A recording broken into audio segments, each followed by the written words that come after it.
नमस्कार, battle of Bengal में आप सभी का स्वागत है। आपके साथ मैं हूं खुशबू। पश्चिम बंगाल की मुख्यमंत्री ममता बनर्जी अपनी राजनीति के लिए किसी भी हद तक गिर सकती हैं। इसका एक और ताजा उदाहरण सामने आया है।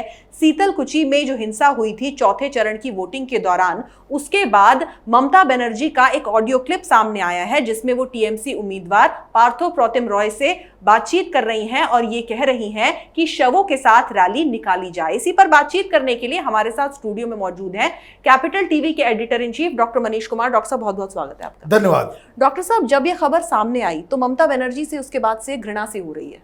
देखिए, ये सिर्फ डेड बॉडी के साथ रैली निकालने की बात नहीं है जी। उस पूरे कन्वर्सेशन को आप सुनेंगी तो आपको समझ में आएगा कि ममता बनर्जी तो उसमें कोई मानवीय लक्षण ही नहीं है। बिल्कुल ही चुनाव जीतने के लिए वो इनह्यूमन हो गई है। वो इस तरह की बातें कर रही है। इन सारी चीज़ों को हम लोग एनालाइज करेंगे, लेकिन एक बार मैं चाहता हूं कि आप लोग उसे देखिए, सुनिए वो क्या बोल रही हैं, और उसके बाद जो तमाम सवाल हैं उसके ऊपर हम लोग बातचीत करेंगे। तो पहले इस पूरे ऑडियो टेप को सुन लीजिए। মাথা ঠান্ডা করে ভোটটা করো, তারপরে বিচার আমরা করবো। একদম আমি অ্যারেস্ট করাবো সব কটা সিআরপিএফকে।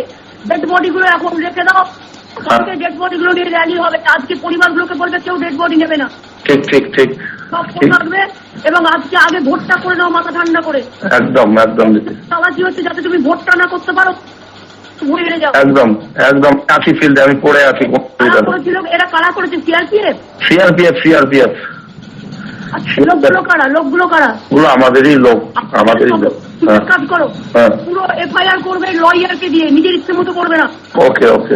এফআইআর বাড়ির লোক যেটা করবে আমি বলে দেবো আফটার ইলেকশন। ঠিক ঠিক। এখনই পুরো স্টেটমেন্ট নিতে গেলে করবে না, ভালো করে এফআইআর করতে হবে লয়ারের সাথে কনসাল্ট করে, যাতে এগুলো ওদের কমান্ডার থেকে শুরু করে এসপি থেকে শুরু করে সব কটা পাচ্ছে। এসপি কেও পাঠাতে হবে, আইসি কেও পাঠাতে হবে। ঠিক ঠিক। এখন মাথা ঠান্ডা করে ভোট করে দাও, এজেন্টদের চেঞ্জ দাও। সব বুথে নিশ্চিন্তে কাজ সব বুথে এজেন্ট আছে, দুটো যা গিয়ে বলে দেখো। আমি যাচ্ছি, সব জায়গায় যাচ্ছি। মানুষ চারিদিক গিয়ে বলি যে চিন্তা করার কোনো কারণে ভোটটা না দিতে পারেন যাতে, তার জন্য এরা এরকম করবে।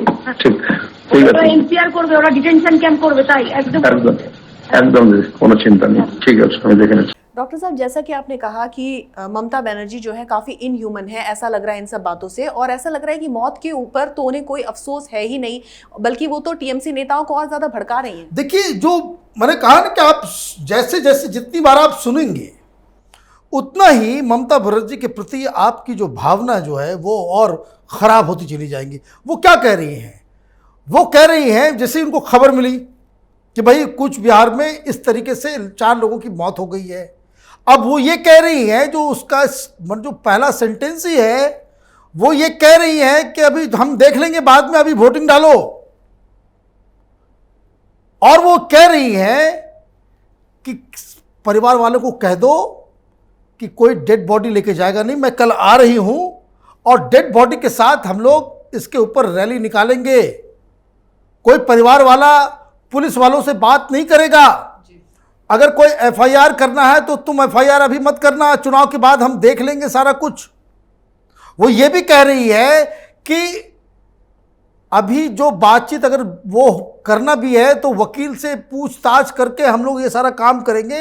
अभी अपने लोगों को भेजो, ये साजिश है कि ताकि तुम लोग इसमें उलझ जाओ, वोटिंग ना करो और चुनाव हार जाओ। इसलिए अभी ये सब काम को छोड़ो और जाकर के वोटिंग करवाओ।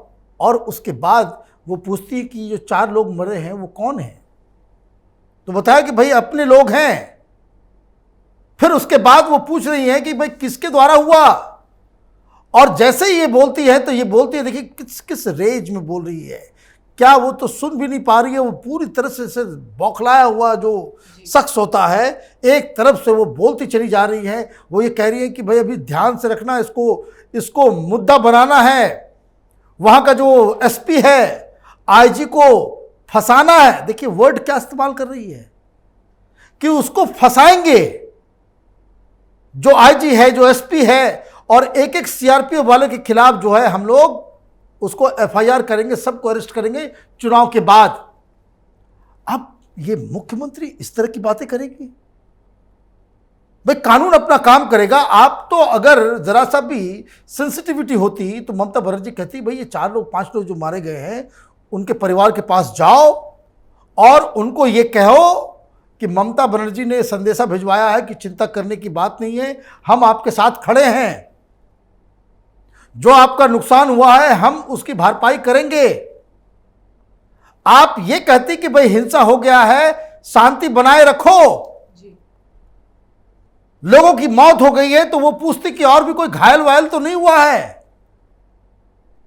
वो ये नहीं कहती कि भाई अपना वोटिंग करते रहो, सारा काम धाम छोड़ दो, क्योंकि वहां पे तो रॉयट जैसी स्थिति बन रही थी, 400-500 लोग, सारे लोग। तो कहने का मतलब यह है कि टीएमसी ने इसको बकायदा लीगलाइज कर दिया है कि चुनाव के दौरान आप हिंसा कर सकते हो, तमाशा कर सकते हो। और मैं आपको बताऊं, इन्हीं खतरों की वजह से जैसे ये खबर आई, जैसे ये सब कुछ हुआ, इलेक्शन कमीशन ने प्रतिबंध लगा दिया ममता बनर्जी को कि भाई आप वहां नहीं जाएंगी।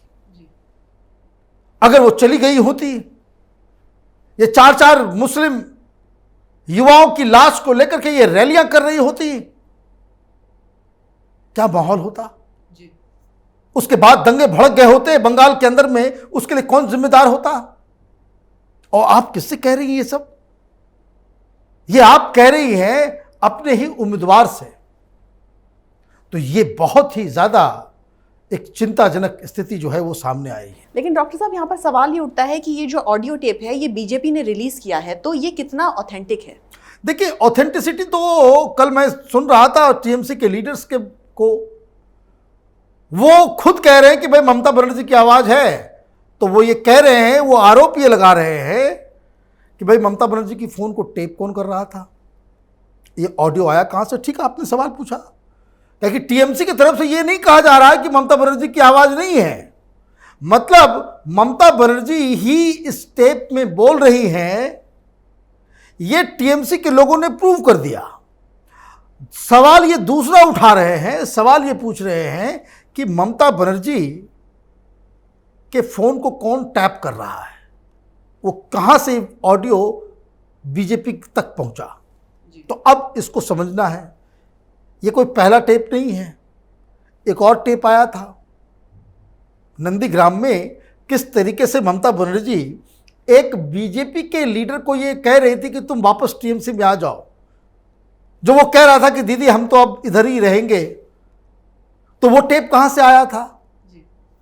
उसकी भी ऑथेंटिसिटी को लेकर के लोगों ने कहा कि भाई ऐसे वैसे है, लेकिन जैसे ही उसने ये कहा कि भाई ऑथेंटिसिटी माने ऑथेंटिक नहीं है, फला नहीं है, चिलाना नहीं है, तो जिस शख्स के साथ उनकी बातचीत हो रही थी वो सामने आया और उसने कहा कि मैंने रिकॉर्ड किया था, मैं कह रहा हूं कि ममता बनर्जी ने मुझे फोन किया था। उसके बाद से ये लोग पीछे हट गए। अब ये सवाल उठाया जा रहा है कि भाई ये टेप आया कहां से। देखिए, ये टेप आजकल हर शख्स के फोन के ऊपर वो ऑटोमेटिक रिकॉर्डिंग का सिस्टम होता है ना। ममता बनर्जी ने फोन किया तो ऑलरेडी वो टेप हुआ होगा। जब वो टेप हुआ होगा तो जो वहां के जानकार बता रहे हैं, ये उम्मीदवार मुस्लिम इलाके में जा करके ये कह रहा था कि ममता बनर्जी से मेरी बातचीत हो गई है, सुनो ममता बनर्जी ने क्या कहा है, अभी डेड बॉडी यहीं पर रखना है, अभी इस तरह से ये करना है, ये सारा चीज जो है वो उससे सुना रहा था। आपस में वो बता रहा था कि ममता बनर्जी बहुत चिंतित है और इसलिए वो एक जगह से दूसरी जगह ट्रांसफर हुआ और ट्रांसफर होने के बाद वहीं के कुछ लोगों ने इसे बीजेपी के कार्यकर्ताओं तक ये बात पहुंच गई। भाई दिल्ली में बैठ करके हम लोगों को लगता है ना कि भाई हम लोग एक दूसरे से कनेक्टेड नहीं है, ग्राउंड लेवल पे स्थिति अलग होती है। तो वो वहां से आया है। ये जो रिकॉर्डिंग है ये साफ साफ बता रहा है कि ये रिकॉर्डिंग जो है वो दरअसल उसी व्यक्ति के फोन में रिकॉर्ड हुआ है जिसको ममता बनर्जी ने कॉल किया था। अब ममता बनर्जी ये क्यों नहीं बोल रही कि भाई ये फर्जी है, इसका भी समझना, इसका दूसरा पहलू भी है कि क्यों ममता बनर्जी ये आरोप लगा रही है कि अमित शाह मेरे फोन को रिकॉर्ड कर रहा है। तो भाई वो फासिज्म और इस तरह से देखिए हमारे स्नूपिंग की जा रही है हमारे लीडर के फोन के ऊपर। ये भी कह सकते थे कि भाई ये हमारी आवाज़ नहीं है, लेकिन वो बात ये लोग नहीं कहेंगे। वो इसलिए नहीं कहेंगे कि मारे गए लोग कौन हैं, तो 4 मुस्लिम लड़के हैं और मुस्लिम युवक मारा गया है, उसके लिए कितनी ज़्यादा ममता बनर्जी चिंतित है ये दिखाना ज़रूरी है।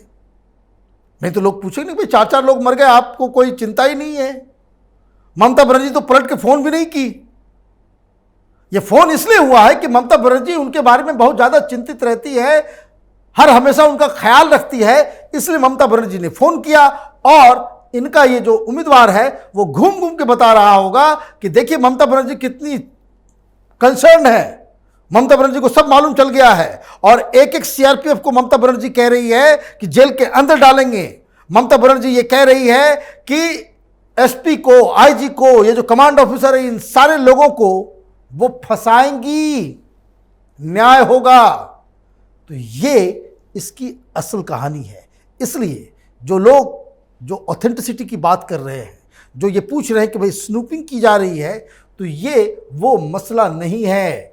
आज हर फोन के अंदर रिकॉर्डिंग का सिस्टम होता है और जो स्थानीय लेवल का जो लीडर होता है वो अलग अलग परिस्थितियों से गुजरता रहता है। वो अपने इलाके में ये बताने की कोशिश में जुटा हुआ था कि ममता बनर्जी कितनी ज़्यादा कंसर्न है और इसलिए ये सब बवाल हो रहा है ममता बनर्जी की तरफ से। इसको लेकर के कोई अब तक बयान नहीं आया है। सिर्फ उल्टा बयान किस तरीके से बीजेपी के ऊपर ठीकरा फोड़ा जाए, तो ये इसको कह सकते हैं कि बहानेबाजी है कि हमारे लीडर की तो फ़ोन टैपिंग हो रही है।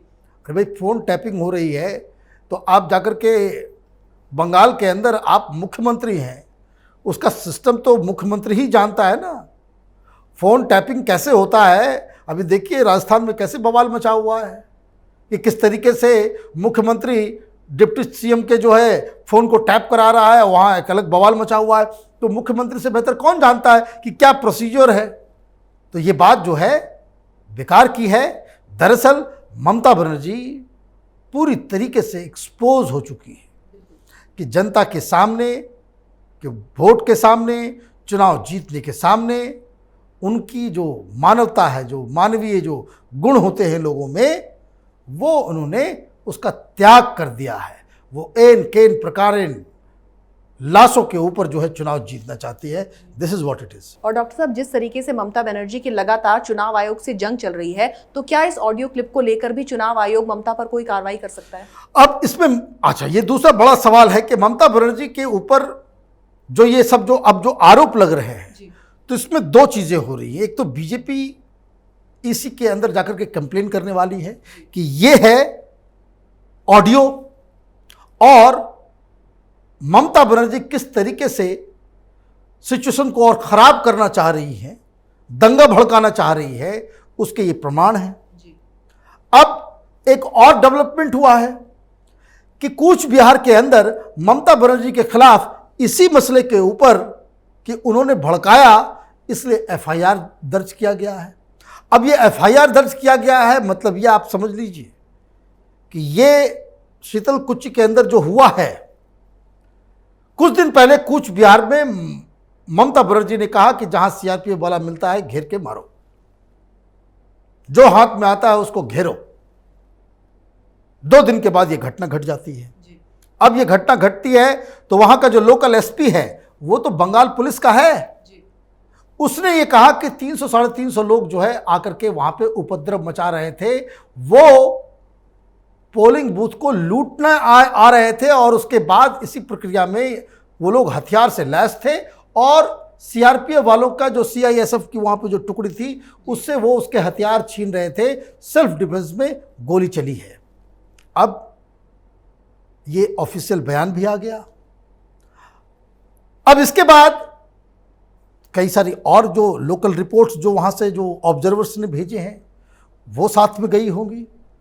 मूल बात क्या है, ममता बनर्जी जिस तरह से ये भड़का रही हैं, उसी तरीके से टीएमसी के हर लोगों को वो ये बताने की कोशिश कर रही है कि लूटना है लूटो, हथियार के साथ जाओ, डंडे, भाले, फरसा, तलवार, बॉम्ब, कट्टा, जो हाथ में मिलता है हथियार लेकर के तुम पोलिंग बूथ तक जाओ। ये सीआरपीएफ वाले गोली नहीं चलाएंगे।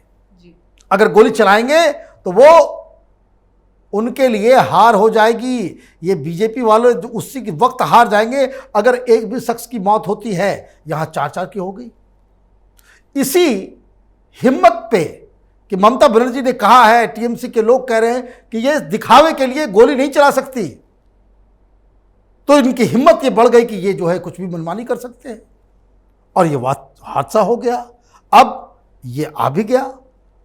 तो अब ममता बनर्जी घटना से पहले कैसे उकसा रही है, घटना से पहले और घटना के बाद किस तरीके से टीएमसी इन सब चीजों को मोबिलाइज कर रही है, और घटना के बाद किस तरीके से वो डेड बॉडी के ऊपर राजनीति करना चाह रही है, ये सारी चीजें आ गई। एफआईआर कुछ बिहार में दर्ज कर दी गई है। ममता बनर्जी अगर चुनाव हारेंगी, ये केस खुल जाएगा। अगर जीत गई तो वो सबसे पहला काम करेंगी, इन सब केसेस उसको हटाएंगी, फिर सीआरपीएफ को बंद करेंगी, एसपी को सस्पेंड करेंगी, आईजी के ऊपर कार्रवाई करेंगी। ये मनमानी जो होता है, जिस तरह से महाराष्ट्र में पुलिस काम करती है, वैसे बंगाल में पुलिस काम करना चालू कर देगी। लेकिन इलेक्शन कमीशन क्या करती है इसके ऊपर, क्योंकि अब तो कंप्लेन जा रहा है ये पूरे सबूत के साथ इलेक्शन कमीशन के ऊपर जो वो दिया जा रहा है। तो सवाल यह है कि क्या इलेक्शन कमीशन इस तरह के जो सो कह सकते जो डिरेल हो गए लीडर्स को खुला छूट दिया जा सकता है कि वो समाज में घूम के चुनाव प्रचार के नाम पे इस तरह से हिंसा भड़काने की कोशिश करे। तो ये चुनौती इलेक्शन कमीशन की है कि वो ममता को कैसे लाइन रास्ते पे लाती है। जी डॉक्टर साहब, बहुत बहुत शुक्रिया तमाम जानकारी के लिए। धन्यवाद। तो टीएमसी के नेताओं को टीएमसी के गुंडे क्यों कहा जाता है, ये ऑडियो क्लिप देखकर ये अच्छी तरीके से समझ में आ जाता है। और जब भी किसी परिवार के सदस्यों को देखा जाता है तो उससे उस परिवार के मुखिया के आचरण के बारे में भी पता चल जाता है। और अब इस ऑडियो क्लिप से ये बिल्कुल साफ हो चुका है। अगर आपको हमारा वीडियो पसंद आया तो इसे लाइक करें, शेयर करें और कैपिटल टीवी को सब्सक्राइब करें। नमस्कार।